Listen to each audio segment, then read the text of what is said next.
बिस्मिल्लाहिर्रहमानिर्रहीम। अस्सलाम वालेकुम students. Chapter number 11 industrial chemistry. आज इसके डिस्क्रिप्टिव क्वेश्चन आंसर्स जो है वो सॉल्व करने वाले हैं आप। तो पेज नंबर 251 पर आ जाएं। यहाँ देखें सिर्फ 4 क्वेश्चन है इस दफ़ा डिस्क्रिप्टिव क्वेश्चन आंसर्स में आपके। आप उसको 1 बाय 1 सॉल्व करोगे। सबसे पहले फर्स्ट क्वेश्चन जो इसको देखिए, इसमें आपसे पूछ रहा है how can you define cosmetics, यानी कॉस्मेटिक्स को आप किस तरीके से डिफाइन करेंगे। इसके बाद इसने आपसे पूछा आगे describe 4 cosmetics which are commonly used. देखिए एक चीज़ तो ये समझ लीजिए कि कॉस्मेटिक्स की डेफिनेशन जो है वो तो ये होती है कि ऐसा कोई भी कह लीजिए कि केमिकल कंपोनेंट जो आपके हेयर्स के, आपके फेस, नेल्स या आपकी स्किन टोन जो है उसके कलर को या उसके कम्प्लेक्शन को या उसके नेचर को चेंज कर दे, उसको आप कहेंगे कि ये कॉस्मेटिक्स है। बेसिकली ये जो ब्यूटी इन्हांसर है इसके तौर पर इसको इस्तेमाल करते हैं। अभी जो 4 कॉस्मेटिक्स है ये आपको वैसे तो आप कोई सा भी बता सकते हैं, लेकिन ज़ाहिर है आपकी बुक में जो ख़ास कॉस्मेटिक्स हैं और उसमें जो हेडिंग वाइज इसने एक्सप्लेन किया हुआ है, आपने वही वाले कॉस्मेटिक्स जो है वो इस क्वेश्चन में एक्सप्लेन करने हैं। तो सीधा आप आ जाएंगे पेज नंबर 246 के ऊपर। यहाँ से सबसे पहले आप इसकी डेफिनेशन मार्क करेंगे, देन आप इसके जो 4 कॉस्मेटिक्स है उसको मार्क करेंगे। ठीक है, तो पेज नंबर 246 के ऊपर हम आ गए हैं सीधा। ठीक है, और यहाँ पर आने के बाद आप देखें, यहाँ से आप इसको मार्क करेंगे the word cosmetics is drive from the Greek word kosmetiko meaning beautifying complexion of skin. यानी ये जो वर्ड है ये कॉस्मेटिको से निकला है, ये ग्रीक वर्ड है, यूनानी वर्ड है, और इसका मतलब होता है जो स्किन की कॉम्प्लेक्शन है इसको खूबसूरत करने वाली चीज़ें। ठीक है, अच्छा अब इसके बाद इसकी जो प्रॉपर एक डेफिनेशन है वो क्या है, वो क्या होती है, cosmetics are the products that are use to enhance और alter the appearance of face, body, nails और हेयर। यानी कॉस्मेटिक्स जो है वो ऐसी प्रोडक्ट्स होती हैं जो कि फेस के ऊपर, बॉडी के ऊपर, नेल्स के ऊपर या फिर हेयर्स के ऊपर अप्लाई की जाती हैं ताकि उसकी जो अपीयरेंस है या जो उसकी ब्यूटिफिकेशन है उसको थोड़ा सा बढ़ा सके, इन्हांस कर सके। या इसमें एक वर्ड इसने और इस्तेमाल किया, दैट इज़ ऑल्टर। ऑल्टर का मतलब होता है चेंज होना। ठीक है, यानी उसको चेंज कर दे बिल्कुल। यहाँ तक लिख देंगे आप, कॉस्मेटिक्स की डेफिनेशन हो गई है। अब आप इसके 4 जो काइंड्स हैं उसको लिखेंगे। इसमें वैसे तो बहुत सारी काइंड्स होती हैं, इसकी बहुत अलग अलग तरह की कॉस्मेटिक्स होती हैं, लेकिन इसने हमसे 4 पूछा है तो हमने वही बताना है। पेज 247 पर आ जाइए सीधा। पेज 247 पे देखेंगे आप, यहाँ पे काफ़ी सारी चीज़ें। सबसे पहली वन जो है आपके नंबर 1 के ऊपर है वो है लिपस्टिक। ठीक है, आप क्योंकि ये लॉन्ग क्वेश्चन है और आपके पास बहुत ज़्यादा कंटेंट भी नहीं है इसमें, तो आपने क्या करना है, हेडिंग्स को पूरा पूरा लिखना है। लिपस्टिक जो है वो एक ऐसा केमिकल है जो कि कलर, मॉइस्चराइजेशन और इसके साथ साथ लिप्स की जो प्रोटेक्शन है उसके लिए हम इसको इस्तेमाल करते हैं। ये आमतौर पर ऐसा मेकअप है जो कि आसानी से अवेलेबल होता है स्टिक्स की शक्ल में और डायरेक्टली इसको लिप में अप्लाई करते हैं। ठीक है, आप में से मेजॉरिटी जो स्टूडेंट्स हैं उन्होंने लिपस्टिक जो है एटलीस्ट ज़िंदगी में एक दफ़ा तो ज़रूर देखी होगी, लगाई भी होगी हो सकता है। Lipstick is typically made from a mixture of oil, waxes, pigments, fragrances and moisturising agents.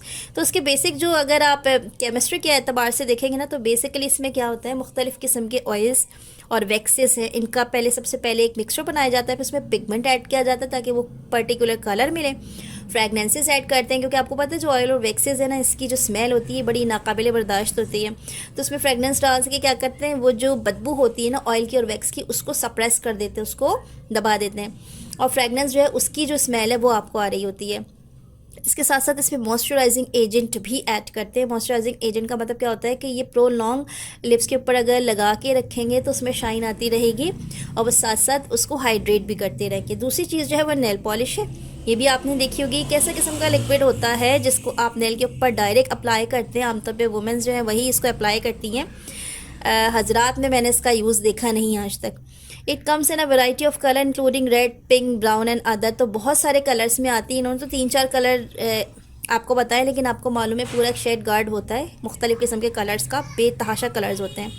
ठीक है, इसके साथ साथ इस जो नेल पॉलिश इसका जो बेसिक कंपोनेंट होता है वो तो क्या होता है, एक चीज़ है रेजिन, एक है प्लास्टिसाइज़र, एक है फिल्म फॉर्मर, और सबसे लास्ट में होता है पिगमेंट। यानी जिस कलर की नेल पॉलिश बनानी है उसका पिगमेंट लेंगे, उसके बाद रेजिन लेंगे जिसको थोड़ा सा गाढ़ा करेगी नेल पॉलिश को, प्लास्टिसाइज़र लेंगे जो एक थिन फिल्म सी बनाती है, मतलब जब आप नेल पॉलिश अप्लाई करती हैं तो आप ये चीज़ नोट करते हैं कि वो ऐसा लगता है जैसे कि कोई प्लास्टिक कोटिंग सी हो गई है, वो प्लास्टिसाइज़र होता है, फिल्म फॉर्मर होता है। ठीक है, अगला है नेल पॉलिश रिमूवर। ज़ाहिर है जब नेल पॉलिश लगा ली आपने और वो एक फ़िल्म की शक्ल में नाखूनों पे लग भी गई तो अब उसको रिमूव करना भी ज़रूरी है। तो इसके लिए हम एक ऐसा सॉल्वेंट इस्तेमाल करते हैं जो बड़ी आसानी से जो नेल पॉलिश के जो कंपोनेंट्स हैं उनको डिज़ोल्व कर ले अपने अंदर, यानी पोलर सॉल्वेंट जो कि उसने पॉलिश के जो पोलर कंपोनेंट्स हैं उनको डिज़ोल्व कर ले, और ये पोलर सॉल्वेंट होगा एसीटोन। ठीक है, आप इसको इस्तेमाल करेंगे। इस एसीटोन में कभी कभी ऐसा होता है कि कुछ और इंग्रेडिएंट्स भी डाल देते हैं, जैसे कि सेंट डाल देते हैं, थोड़ी सी खुशबू डाल देते हैं ताकि ये अच्छा हो जाए। नेक्स्ट है हेयर डाइज। ठीक है, ये तो बहुत ज़्यादा वैरायटीज़ में आ रहे होते हैं, इसमें ना टॉपिक काफ़ी सारा था, तो इस वजह से इसको थोड़ा छोटा कर लीजिएगा हेयर डाइज को। ये ऐसे केमिकल्स होते हैं जो आप जब हेयर के ऊपर अप्लाई करते हैं तो वो हेयर का जो कलर है उसको चेंज कर देता है। और ये दो किस्म के होते हैं, एक होते हैं टेम्पोररी, यानी कि आपने लगाया, उसके जब आपने बालों को वॉश किया तो वो कलर डिजॉल्व हो गया, ये टेम्पोररी हेयर डाइज होती हैं। दूसरी होती है permanent hair dyes. Permanent hair dyes का मतलब होता है कि जब ये बालों में आप अप्लाई कर दोगे तो उसके बाद ये कुछ टाइम लेंगी, जैसे फॉर एग्जांपल ये तकरीबन कह लीजिए कि 4 वीक्स ले रही हैं या 6 वीक्स ले रही हैं, उसके बाद कहीं जाके इनका जो कलर है वो निकलता है, तो ये ऑलमोस्ट परमानेंट सा हो जाता है कुछ। ठीक है, उसके बाद नेक्स्ट कैटेगरी जो है दैट इज़ द परफ्यूम्स। इससे भी आप अच्छे तरीके से वाकिफ़ हैं। ये मिक्सचर होता है एरोमेटिक कंपोनेंट्स का, इसमें मुख्तलिफ़ किस्म के सॉल्वेंट्स इस्तेमाल करते हैं। इसके अलावा इसमें कुछ ऐसी स्मेल होती है जो बड़ी प्लीजेंट होती है, मतलब आपको सूंघने में अच्छी लग रही होगी। इसके साथ साथ ये आम तौर पर जो है अलग अलग कह लीजिए कि रेंजेस में बनाई जाती हैं, और इनमें well balance and long lasting fragrances भी होती हैं। यानी कुछ परफ्यूम्स ऐसे होते हैं कि आप बस उसको स्प्रे करें वो 1-2 घंटे के बाद उड़ जाते हैं, कुछ ऐसे होते हैं जो लॉन्ग लास्टिंग 24 आवर्स तक या उसके बाद भी उसकी जो स्मेल है वो आपको आती रहती है। ठीक है, तो इस तरीके से ये आपके पास 4 से 5 के करीब कुछ कॉमन यूजेस हैं कॉस्मेटिक्स के, जो कॉमन कॉस्मेटिक्स हैं। आपको इसमें से कोई सी 4 लिखनी है, तो जो आपको आसान लग रही है वो वाली 4 जो है वो आपने क्या करनी है, इस क्वेश्चन के लिए पिक कर लेनी है। ठीक है, अगला जो क्वेश्चन है अब हम उसकी तरफ बढ़ रहे हैं। स्टूडेंट्स, अगला क्वेश्चन हमसे कहता है कि पेस्टिसाइड्स क्या होते हैं, और आपको मुख्तलिफ़ किस्म के जो पेस्टिसाइड्स हैं और उसका जो स्पेसिफिक यूज़ है ये सब बताना है आपको। ठीक है, तो आमतौर पर याद रखिएगा पेस्टिसाइड्स जो होते हैं ये नॉर्मली हम खेतों में इस तरह की जगहों पे स्प्रे करते हैं ताकि जो फसलों पे कीड़े मकोड़े हों उससे हम निजात हासिल कर सकें। लेकिन इसके अलावा पेस्टिसाइड्स की कई टाइप्स होती हैं जिसमें जो पेस्ट यानी जो कीड़े मकोड़े हैं उनको कैटेगराइज किया जाता है, तो उसके बिहाफ पर उनका अलग अलग यूज़ होता है। ठीक है, ये किस तरीके से करना है क्वेश्चन आपको सीधा आ जाएंगे आप पेज नंबर 243 के ऊपर। तो पेज 243 पे आप देखेंगे, यहाँ पे देखें आपको एक पिक्चर भी नज़र आ रही है कि किस तरीके से जो पेस्ट कंट्रोल डिपार्टमेंट होता है ये अपने आप को कवर अप करके फिर इन मेडिसिन को इस्तेमाल करता है ताकि ये जो मेडिसिन हैं ये डायरेक्ट आपको इनहेल ना हो, आपके कपड़ों पे ना लगे, आपके हाथों में ना लगे, ये आपके लिए डायरेक्टली लेना बहुत नुकसानदेह होता है। तो पेस्टिसाइड की सबसे पहले डेफिनेशन देख लें। Chemicals which are use to control, repel और किल पेट्स और इंसेक्ट्स और fungus are known as pesticides. यानी यहाँ पे आपको ये बात पता चली कि आइदर इनकी जो प्रोडक्शन है उसको कंट्रोल करने के लिए, रिपेल करना यानी भगा देना, किल करना यानी बिल्कुल ही ख़त्म कर देना, किन किन चीज़ों के लिए, ऐसे इंसेक्ट्स हों या फिर फंगस हों या पेस्ट हों, उन सब के लिए। ठीक है, यहाँ पर एक लफ्ज़ इस्तेमाल हुआ है पेट्स, इसको करेक्ट कर लीजिएगा, ये पेट नहीं है, ये वर्ड है पेस्ट। ठीक है, पेस्ट का मतलब होता है जो फसलों और खेतों पे जो कीड़े मकोड़े होते हैं ना, उन सब के लिए वर्ड इस्तेमाल होता है पेस्ट, पेट का लफ्ज़ नहीं यूज़ होगा। ठीक है, तो ये डेफिनेशन क्या हो जाएगी, chemicals which are use to control, repel और किल पेस्ट और इंसेक्ट्स और fungus are known as pesticide. यहाँ तक हो गई इसकी डेफिनेशन। अब आगे आ जाइए, इसकी काइंड्स के बारे में बताना है आपको। तो आप सीधा पेज 244 के ऊपर आ जाओगे बच्चों, और यहाँ देखोगे टाइप्स ऑफ पेस्टिसाइड्स। ठीक है, टाइप्स ऑफ पेस्टिसाइड्स में आप बताओगे कि पेस्टिसाइड्स को आमतौर पर 3 मेजर क्लासेस जो हैं इसके ऊपर हमने क्लासीफाई किया है। पहली इंसेक्टिसाइड, दूसरी फंजीसाइड्स एंड लास्ट वन है हर्बिसाइड्स। ठीक है, तो नाम ही आपको बता रहा है कि कौन सी चीज़ किस तरीके से इस्तेमाल होने वाली है। यहाँ देखिए, सबसे पहले आप फर्स्ट हेडिंग पुट करेंगे इंसेक्टिसाइड्स। इंसेक्टिसाइड्स का मतलब होता है कि ये ऐसे मेडिसिन होते हैं, ऐसे सब्सटेंसेस होते हैं जो कि इंसेक्ट्स को किल करने के लिए इस्तेमाल किए जाते हैं। फॉर एग्जांपल DDT बिल्कुल कॉमन एक है जो क्या होती है, डाइक्लोरो डाइफिनाइल ट्राइक्लोरो ईथेन, इसको DDT कहा जाता है। आमतौर पर आपने देखा होगा कभी साल में एक मरतबा कोई टीम आ जाती है और वो मच्छर मारने वाली जो दवाइयाँ वो स्प्रे कर रही होती है, नालों में बारिश का पानी जमा हो जाता है, उसके बाद ख़ास तौर पर उसको स्प्रे किया जाता है DDT को। ठीक है, ये क्या करता है, जो कीड़े मकोड़े होते हैं जैसे मच्छर हैं, मक्खियाँ हैं, इस तरह की जो नॉर्मल इंसेक्ट्स हैं उनको किल करने के लिए इसको हम इस्तेमाल करते हैं, इनमें चींटियाँ भी शामिल हैं। ठीक है, उसके बाद नेक्स्ट आपके पास herbicides. Herbicides are the chemicals which either destroy or stop growing weeds. A very common herbicides which farmer prefer to use is 2,4 dichlorophenoxy acetic acid, ठीक है, जिसका एब्रीवेटेड क्या होता है 2,4-D। तो आमतौर पर क्या होता है कि आप ये देखते हैं कि कुछ ऐसे मतलब ये कह लीजिए कि चीज़ें होती हैं जिसको हम कहते हैं वीड्स। अब ये वीड्स क्या होती हैं? ऐसे अनडिज़ायरेबल हर्ब्स होते हैं जो कि किसी क्रॉप के साथ जो है ग्रो करने लगते हैं, और ग्रो करने के साथ साथ क्या होता है, वो अटैच हो जाते हैं उन क्रॉप्स के साथ, और आप जितना भी पानी, न्यूट्रेंट, सनलाइट या फिर जो खाद वगैरह जो कुछ भी देते हैं, तो वो उन पौधों पर लगने के बजाय जो उसके साथ अटैच हुई हुई वीड है ना, वो इस्तेमाल करने लगती है। ठीक है, इसको इस तरीके से समझ लीजिए कि आप कोई प्लांट बनाना चाह रहे हो, उसके बराबर में झाड़ियाँ और इस तरह की चीज़ें उग जाती हैं, और आप जो भी खाद डाल रहे हो, पानी डाल रहे हो या सनलाइट दे रहे हो या मेहनत कर रहे हो, वो सारा का सारा उस प्लांट के बजाय उन झाड़ी जैसे पौधे जो है उसको इस्तेमाल कर रहे हैं। तो उससे क्या होगा, आपका नुकसान होगा। ये अनडिज़ायरेबल किस्म के पौधे होते हैं, इसके लिए एक टर्म इस्तेमाल की जाती है कि ऐसी हर्ब कहलाती है वीड्स। तो ऐसे मेडिसिन जो इस किस्म की वीड्स को कंट्रोल करते हैं, उसको वहाँ से किल करते हैं, उसको वहाँ से ख़त्म करते हैं, ताकि जो आपकी क्रॉप्स है सारे न्यूट्रिएंट्स, पानी और सनलाइट उसी को मिले, सारी मेहनत उसी के ऊपर इस्तेमाल हो। उस तरह की जो मेडिसिन है उसको कहा जाता है कि ये कहलाते हैं हर्बिसाइड्स, और इसकी कॉमन एग्जाम्पल थी 2,4-D। ठीक है, नेक्स्ट है आपके पास फंजीसाइड्स। अब ये कुछ इस किस्म के केमिकल सब्सटेंसेस होते हैं जो क्या करते हैं, फंगस अगर किसी क्रॉप के ऊपर लग जाए, जिससे आप अच्छे तरीके से वाकिफ़ हैं कि फंगस क्या चीज़ होती है, तो उनको कंट्रोल करने के लिए अब जो आप मेडिसिन इस्तेमाल करेंगे वो इंसेक्टिसाइड या हर्बिसाइड नहीं होगी, बल्कि फंजीसाइड्स होगी। और जो बहुत कॉमन फंजीसाइड्स होते हैं, इसमें देखें इन्होंने यहाँ पर एक नाम दिया हुआ है, ये क्या है, मैंगकोजेब, यानी कि ये होता है मैग्नीज इथाइल एनिबीज, और इसके साथ साथ इसका एक और नाम ब्रैकेट में दिया हुआ है, ये है डाइथायो कार्बामेट जिंक सॉल्ट। ठीक है, काफ़ी मुश्किल नाम है ये, लेकिन ये कॉमन फंजीसाइड है जो कि आमतौर पर इस्तेमाल की जाती है, और ये मुख्तलिफ़ किस्म की जो क्रॉप्स में डिजीज़ होती हैं, ख़ासतौर पे पोटैटोज़ में, टोमेटो में, ग्रेप्स में अगर फंगस लग जाए तो इसी मेडिसिन को इस्तेमाल किया जाता है। ठीक है, अच्छा, इसके साथ साथ एक एक्स्ट्रा चीज़ भी मार्क कर लीजिए, यहाँ पर क्वेश्चन जो आपका इधर कंप्लीट हो जाता है, जो उसने आपसे पूछा था कि पेस्टिसाइड्स क्या होते हैं और टाइप्स ऑफ पेस्टिसाइड्स क्या होते हैं, लेकिन आप एक्स्ट्रा एक चीज़ यहाँ पे मार्क किए, वो है टॉक्सिक इफ़ेक्ट। टॉक्सिक इफ़ेक्ट का मतलब क्या होता है कि अगर आप बहुत ज़्यादा ये पेस्टिसाइड्स इस्तेमाल करते हैं तो उसकी वजह से क्या होता है, सॉइल जो है वो कंटामिनेट हो जाता है, पानी में और एयर में भी जो इसकी टॉक्सिसिटी है वो आ जाती है, जिसकी वजह से अल्टीमेटली जो एनिमल्स उसको इस्तेमाल करते हैं या जो ह्यूमन बींग्स इसको इस्तेमाल करते हैं, ये सब का सब इससे इफ़ेक्ट होता है, और इससे इसकी जो हेल्थ है उस पर बुरा इफ़ेक्ट पड़ता है। यहाँ से मार्क कीजिएगा, पेस्टिसाइड स्प्रे ऑन क्रॉप से लेके आगे तक जहाँ मार्क करवा रही हूँ मैं, कि जब ये हाई लेवल में इस्तेमाल करेंगे आप पेस्टिसाइड्स तो आपको बहुत से टॉक्सिक इफ़ेक्ट होंगे। तो यहाँ आप कंटिन्यू करेंगे कि जब ये इंसानों से या जानवरों से एक्सपोजर होता है इन ज़्यादा पेस्टिसाइड्स का, तो उसकी वजह से सबसे पहले जो हमें प्रॉब्लम होती है वो हमारी रिस्पायरेशन यानी सांस लेने वाली जो जगह होती है, ये पूरा सिस्टम हमारा इफ़ेक्ट होता है। इसके साथ साथ दूसरा बड़ा प्रॉब्लम जो है वो रिप्रोडक्टिव सिस्टम पे या उसके ऑर्गन्स पर आ जाता है। इस तरीके से आई बी डैमेजेस हो सकती हैं, और न्यूरोलॉजिकल डिसऑर्डर्स यानी आपके जो दिमाग के नॉर्मल फंक्शंस हैं उसमें भी कुछ ना कुछ प्रॉब्लम हो सकती है अगर हम उससे बहुत ज़्यादा एक्सपोज होते रहेंगे इस तरह के पेस्टिसाइड्स के साथ। ठीक है, अब इसकी सेफ्टी मेजरमेंट्स क्या हो सकती हैं कि जब भी आप कोई भी क्रॉप इस्तेमाल करें, यानी फ्रूट्स को या वेजिटेबल्स को इस्तेमाल करें, तो सबसे पहले तो बहुत अच्छे तरीके से प्रॉपर उसको वॉश करें, फिर उसको इस्तेमाल करें।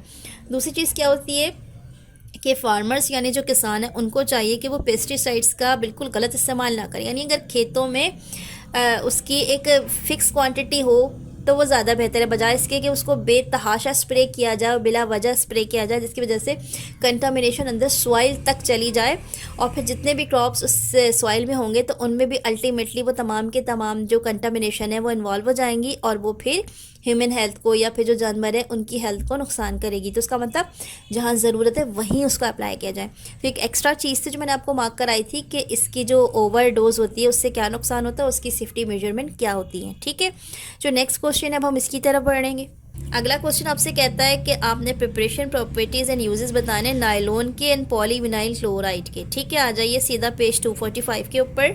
सबसे पहले तो आप मार्क कर लिया 245 पे ये वाली हेडिंग पॉलीविनाइल क्लोराइड। ठीक है, अब इसमें आप सबसे पहले इस पॉलीविनाइल हेडिंग के बाद इसको बताते हैं कि होता क्या है। एक वाइडली यूज थर्मोप्लास्टिक होता है, इसमें बहुत सी ये कह लीजिए कि ड्यूरेबिलिटी होती है, यानी बड़ा लॉन्ग टर्म इसको इस्तेमाल कर सकते हैं। बहुत वर्सटाइल भी होता है, मुख्तलिफ शेप्स में ये आसानी से आपको अवेलेबल हो जाएगा। इसके अलावा ये बहुत एक्सलेंट वर्किंग करता है कहाँ पे, इलेक्ट्रिक इंस्टॉलेशन में। इसके अलावा ये लाइट वेट होता है और पॉकेट फ्रेंडली होता है, यानी लो कॉस्ट भी होता है। यहाँ तक लिखने के बाद अब आप हेडिंग डालोगे इसकी प्रिपरेशन के, कैसे प्रिपेयर होता है। फिर आप पूरी बात लिखोगे कि एक एडिशन पॉलीमर है पॉलीविनाइल क्लोराइड। ये जब विनाइल क्लोराइड के बहुत सारे मोनोमर्स आपस में कंबाइन होते हैं 60 to 70 डिग्री सेंटीग्रेड पर, और यहाँ पर एक चीज़ प्रेजेंट होती है, वो होती है हाइड्रोजन पर ऑक्साइड यानी H2O2। इसकी प्रेजेंस में जब आप इसको इस्तेमाल करते हैं, इसको बहुत सारे मॉलिक्यूल्स जो मोनोमर्स हैं इनको आपस में कंडेंस करते हैं, तो एक चीज़ बनती है जो कहलाती है polyvinyl chloride. That is a kind of the plastic. ठीक है, ये चीज़ बन गई आपकी। अच्छा, अब आ गो इसके यूजेस के ऊपर। आगे आप देखो कि वो क्या बोल रहे हैं। तो यहाँ पे आप फिर यूजेस की हेडिंग डालेंगे और लिखना शुरू करेंगे कि जो पीवीसी है ये आमतौर पे bottles, pipes, medical tubes, blood bag, इसके अलावा इंसुलेशन मटेरियल जो इलेक्ट्रिक वायरिंग की होती है, इन सब में यूज़ होता है। तो यहाँ पे पहला जो हेडिंग है ये आपका कंप्लीट हो जाता है, that is the polyvinyl chloride. अब दूसरी हेडिंग पुट करेंगे आप नायलॉन 66। सबसे पहले तो उसका भी स्टार्टर देंगे कि ये एक सिंथेटिक पॉलीमर है और इसकी स्ट्रेंथ बहुत हाई होती है, इसके साथ साथ इसका वेट बहुत कम होता है और ये मैकेनिकल प्रॉपर्टीज़ होती है इसमें बहुत ज़्यादा, इसलिए इसको यूज़ करते हैं। नेक्स्ट हेडिंग आप डालेंगे इसमें प्रिपरेशंस की प्रॉपर, और फिर आप बताएंगे कि जो नायलॉन 66 है ये एक ऐसा पॉलीमर है जो कि एक्चुअल में एक पॉलीअमाइड है। ठीक है, अब पॉलीअमाइड का मतलब क्या होता है कि जब बहुत सारे मॉलिक्यूल एडिपिक एसिड के आपस में कंबाइन होते हैं तो एज अ रिजल्ट जो फाइनल प्रोडक्ट आपको मिलती है वो क्या होती है, नायलॉन 66। तो ये पूरी इक्वेशन भी इसमें शामिल है, ये आप प्रिपरेशन के साथ लिखेंगे। और लास्ट में आप देंगे इसके यूजेस के, ये आप टेंट बनाने में, पैराशूट की मेकिंग में, रोप यानी रस्सियाँ बनाने में, फ़िश नेट्स बनाने में। इसके अलावा जो आमतौर पे आपके हाउस में ब्रशेज़ होते हैं कपड़े वगैरह वॉश करने के लिए, जो ब्रशेज़ इस्तेमाल होते हैं उनके ब्रिसल्स बनाने में और टायर बनाने में, इन सब चीज़ों में इसको आप इस्तेमाल करते हैं। यूजेस की हेडिंग डालकर यहाँ से लेके यहाँ तक लिखेंगे। इस तरीके से ये दो छोटी छोटी हेडिंग थी, एक पीवीसी की थी, दूसरी नायलॉन 66 की थी। इसको आपने प्रॉपर तरीके से करना है, पहले इंट्रोडक्शन उसका देना है, फिर प्रिपरेशन देनी है, जहाँ पे इक्वेशन है वो प्रिपरेशन के साथ इक्वेशन भी देनी है, एंड लास्ट में उसकी यूजेस आपने बताने होंगे। ठीक है, सबसे लास्ट क्वेश्चन पे अब हम आ जाते हैं। पूछ रहा है एडहेसिव्स क्या होते हैं और जो सुपर ग्लू है और सिलिकॉन रेजिन्स है इसके आपको फ़ायदे बताने हैं। ठीक है, पेज 248 के ऊपर आ जाइए आप। तो यहाँ पर एक पूरा क्वेश्चन मौजूद है एडहेसिव। सबसे पहले तो आप बताओगे कि एडहेसिव या ग्लू जो है वो ऐसे केमिकल सब्सटेंसेस होते हैं जो मुख्तलिफ मटेरियल्स को आपस में चिपकाने के लिए इस्तेमाल होते हैं। आमतौर पर ये लिक्विड की शक्ल में होते हैं या फिर सेमी सॉलिड होते हैं, यानी कि सेमी सॉलिड का मतलब होता है कि ऐसा सॉलिड जो कि सॉलिड और लिक्विड की बीच वाली स्टेट में होता है। ये एक बॉन्ड बना देते हैं टू सरफेसेस के बीच में। आपने खुद भी कई मरतबा देखा होगा कि जब किसी चीज़ को जोड़ना होता है तो दो चीज़ों के बीच में एक बिल्कुल प्रॉपर लेयर लगाई जाती है, उसके बाद उसको आपस में चिपका के उसके ऊपर कोई वेट डाल दिया जाता है, जिसकी वजह से वो जो एडहेसिव सब्सटेंस है वो प्रॉपर तरीके से अपना काम करता है और जो एप्लीकेशन हो जाती है उसकी, तो थोड़ी देर के बाद क्या होता है वो जो दोनों सरफेसेस हैं वो आपस में अच्छे तरीके से चिपक जाती हैं। इस प्रोसेस को आप कहते हैं कि यहाँ पे आपने एडहेसिव अप्लाई करके एडहेशन कर दी है। ठीक है, अब इसमें कौन कौन सी एग्जांपल हैं। सबसे पहले इसने आपसे जो पूछा था आप ये देख लीजिए, इसने आपसे सुपर ग्लू के बारे में और सिलिकॉन रेजिन के बारे में पूछा था, लेकिन एहतियातन मैंने आपको एपॉक्सी रेजिन और वुड ग्लू भी बता देना है। ठीक है, तो ये चारों ही बता रही मैं आपको। सबसे पहला काइंड है आपके पास एपॉक्सी रेजिन। ये सिंथेटिक एडेसिव होते हैं, ये आमतौर पर मुख्तलिफ किस्म के मेटल को, प्लास्टिक को, ग्लासेस को और इसके अलावा जो सेरेमिक का आइटम्स हैं उसको जोड़ने में इस्तेमाल होते हैं, ट्रांसपेरेंट होते हैं। उसके बाद सिलिकॉन रेजिन्स होते हैं, इनकी भी स्ट्रेंथ जो है वो बड़ी मशहूर है। ये जो सिलिकॉन रेजिन होते हैं इनमें बहुत स्टेबिलिटी होती है थर्मली, और इसके साथ साथ इनमें वाटर रिपेलेंट एबिलिटी भी होती है। तो आमतौर पर जो इंजन्स होते हैं या फिर गैस किट होती है या फिर मुख्तलिफ़ किस्म के जो ऑप्टिकल इंस्ट्रूमेंट होते हैं, मेडिकल इंस्ट्रूमेंट होते हैं, वहाँ पर हम इसको सीलिंग करने के लिए इस्तेमाल करते हैं। उसके बाद सुपर ग्लू है, इससे आप अच्छे तरीके से वाकिफ़ होंगे। ये साइनोक्राइलेट कहलाते हैं आमतौर पर, और इनके अंदर भी बहुत एडहेसिव प्रॉपर्टी होती है। क्विकली ये बॉन्ड कर लेते हैं जो भी ब्रोकन आइटम होते हैं। आमतौर पर इसको ज्वेलरी में, टॉयज़ में या ऑटोमोटिव्स में इस्तेमाल किया जाता है। उसके बाद बचता है आपका वुड ग्लू।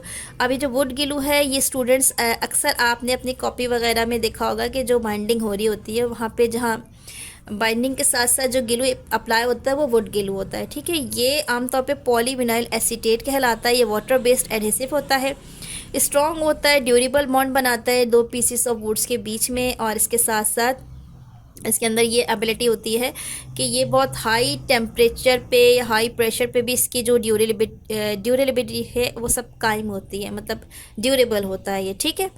तो इस तरीके से आपने ये तमाम के तमाम एडहेसिव्स जो है ये पढ़ लिए, इसकी टाइप्स पढ़ ली। पूछा तो इन्होंने आपसे सिर्फ 2 ही था, सुपर ग्लू का और सिलिकॉन रेजिन का, लेकिन आप इससे चैप्टर में कोशिश करें कि जो जो चीज़ें ख़ास में मार्क करा रही हूँ, मैंने शॉर्ट में भी आपको बताया था, लॉन्ग में भी जो क्वेश्चंस बता रही हूँ, इसको देख लिया करें। इसके साथ साथ देखें आपकी बुक में अलग अलग जगहों पर इस तरीके से ना डू यू नो वगैरह टाइप की चीज़ें होती हैं, ये इस तरीके से डू यू नो, इन सबको आप ज़रूर देखा करें, उसको एक मरतबा पढ़ लिया कीजिए ताकि आपके जहन में रहे क्या चीज़ें हैं। जब आप चैप्टर प्रिपेयर करते हैं तो आप उसके सेल्फ असेसमेंट देखा करें, शॉर्ट क्वेश्चंस देखा करें, लॉन्ग क्वेश्चंस देखा करें, और इसमें डू यू नो देखा करें, क्योंकि आपकी इस बुक में सॉल्व्ड एग्जाम्पल्स नहीं, आपकी बुक में न्यूमेरिकल है ही नहीं सेकेंड ईयर की बुक में। तो जो डू यू नो है इस चीज़ को आपने अच्छे से देखना होता है सारा, ठीक है।